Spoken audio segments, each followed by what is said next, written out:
मी सगळ्यांची नाव घेत नाही, पण जे उभे आहेत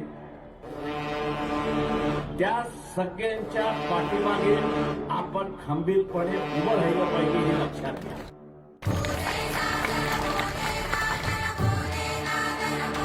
त्यांच्या पाठीमागे आपण असताना खंबीरपणे उभं राहिला चळवळीची एक नवीन फळी, विचारांची फळी, प्रतीक सारखे गणित शिकवणारी, इंजिनियर होणारी व्यक्ती या साऱ्या आपल्या सोबत येऊन चळवळीला पुढे घेऊन जायला मागतात आहेत.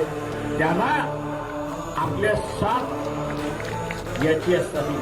म्हणून माझं आव्हान आपल्या सगळ्यांना आहे की या सगळ्या उमेदवारांचे चिन्ह जे आहेत ते गॅस सिलेंडर आहे.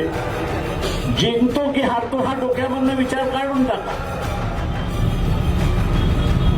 तुम्हाला एक मत अधिक आणता येईल तर एक मत अधिक घेऊन या, पण स्वतःचं मत गॅस सिलेंडरला जाईल हे आपण असं लक्षात घ्या.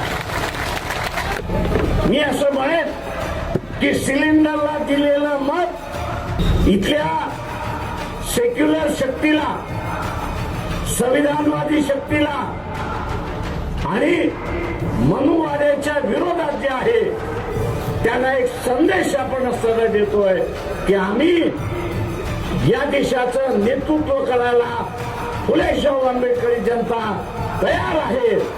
आपलं मत याचा निर्णय 15 तारखेला आपल्याला द्यायचा आहे. माझं आव्हान राहणार आहे की हा दुवा निर्माण करण्यासाठी गॅस सिलेंडरला आपण मतदान द्या हे आवाहन करतो आणि आपली सगळ्यांची रजा घेतो. जय भीम, जय भारत.